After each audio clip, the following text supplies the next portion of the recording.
So the purpose of this Bones for Life movement intelligence process is to help you get in and out of the chair without straining your back or neck in any way. And you're learning how to use your spine and your legs in a different way, getting in and out of the chair. So to start with, let's have you just get up from the chair in your normal way. Okay. And notice how that felt. And then sit down again. Okay. And then get up again and just as a reference. Okay. Okay. And then sit back down again. Interesting. Okay. And remember how that felt. Okay. So move forward to the front of the chair. And have 1 foot forward and 1 foot back. Not a great amount of space, but just enough so that you feel like you're in a step position. Okay.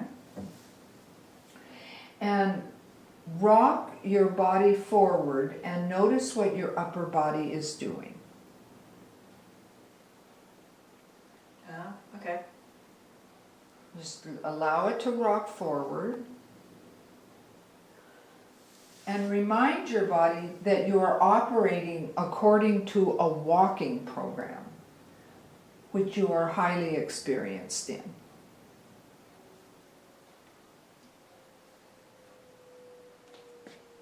And stop. Okay? Now, as you're rocking forward, allow one shoulder on the same side as the forward stepping foot to create a line across to the other shoulder. So there is, your entire body actually tends to rotate to one side. Oh, okay. Yeah.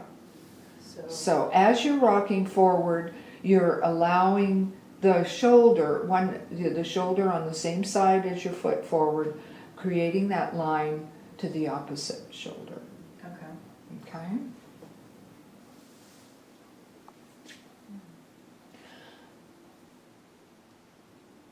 Stop and switch sides. So, yeah. And do the same on the other side and see which side feels more comfortable doing this motion.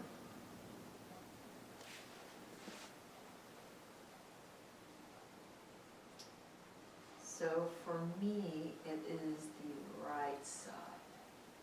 Okay. Left side's a little more tight.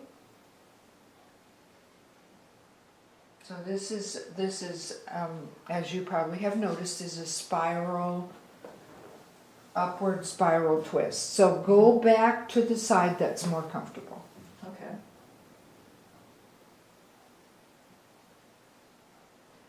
So now, each time you rotate, prepare to rise, but return before doing so. So you're preparing to rise, but you're not actually rising.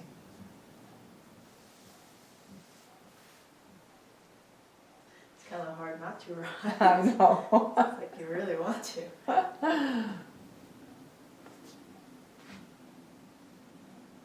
So now stop. So this time, as you are doing this rotation, you are allowing your right hand to move closer to your knee, and your left hand moves away from your knee. Okay. So that helps with that spiral movement. Uh-huh. Can you feel that? Mm-hmm. And as you're doing the spiral movement, really allow yourself to bend over and let your head hang. Yeah, there you go. And just allow that.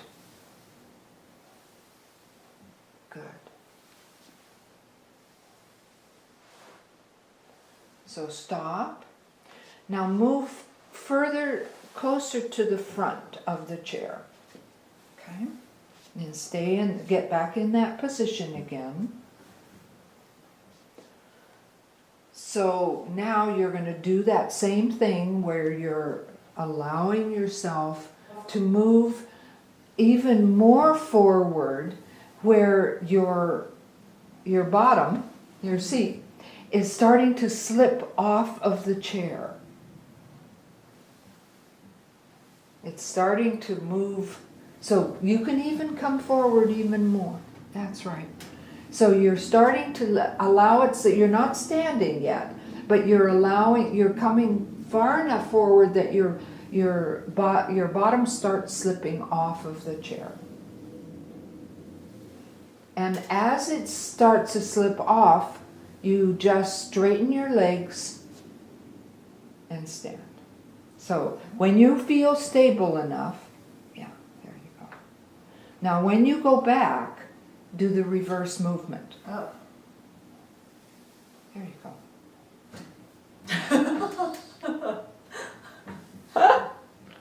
Don't do that at home. For sure. So what happened? You forgot where the chair was in relationship. So rely on your legs. Okay. So try that again. And then when you go back down, rely on your legs. There you go. I saw you start to put your hand down. Yeah. So that's very good, because that's another way that you can use that hand of the foot that's in the back. So as you come up, or as you go down, let yourself put your hand down there to find the chair. Good. Nice. So this time, as you're coming up, let yourself use that hand to maybe give you a little nudge from the chair. There you go.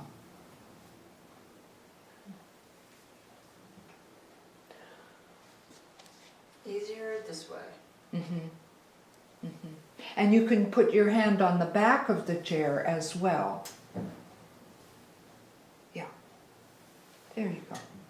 So you get more of a spiral. So you find the way that works the best for you in coming up and going down. Now, when you're in public and there's a lot of people around, you probably won't feel comfortable, going through all this gyration. So after you've practiced this a number of times, then the cellular memory is in your body. So you hardly have to do anything at all. It's just there. And just remember to rotate slightly instead of lunging forward. And then rotating, what does that do?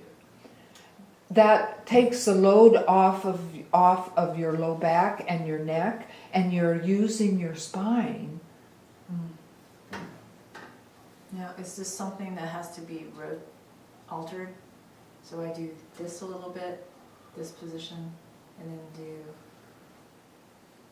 the other side to equal it out, or does it? No, whenever you get up, you're not going to think about what side. You'll probably always do it from the same side, because that side is you move more with ease. It has to do with your dominance. So you're right side dominant. So you probably feel more comfortable. I mean, you can play with it. As your body gets better aligned, then it will be easier for you to do it from the left side than the right. I mean, the right will probably always be the easiest.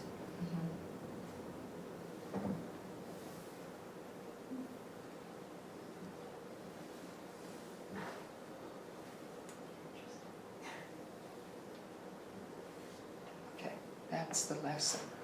Cool. So go ahead and just do your normal getting up and sitting down. Okay. If you can remember. I'll do that again. Interesting, isn't it? It's tough. Yeah, and then go ahead and sit down. So now play with finding the sides. So start by having your foot, right foot forward, left foot back, and do a little bit of that rotation to bring the line with your shoulders, creating that line between your shoulders. Yes.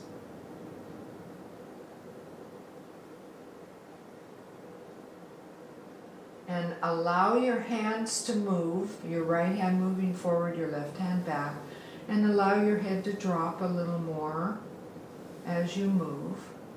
Nice. And feel that rotation in your spine. Good. So bring yourself more towards the front of the chair.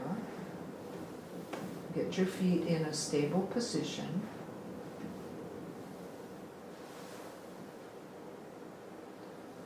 And really let yourself come forward and your head hang down. Just let it hang, yeah. Let your neck be soft, yeah. And move your hands, there you go. And as you get closer to putting more weight in your feet and allowing your seat to start sliding off, when you feel stable enough to stand, to straighten your legs, you can use your hand to put it back on the chair or, nice, lovely. It's more in your body now. That's nice. And go back the same way. There. Beautiful. Yeah. I don't think you'll ever get up and sit down that old way again. No, I don't think so. That's lovely. It's just so smooth. Yeah. Nice. Feels more comfortable, more supported. Yes.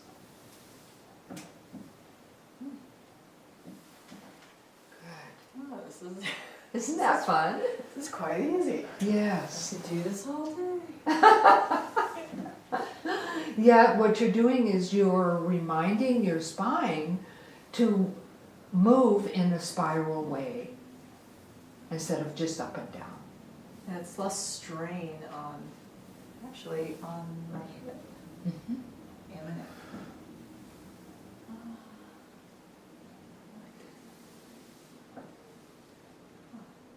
Now I noticed with you, Sophie, that when I had you first get up, you did use your hands on your legs, which was good.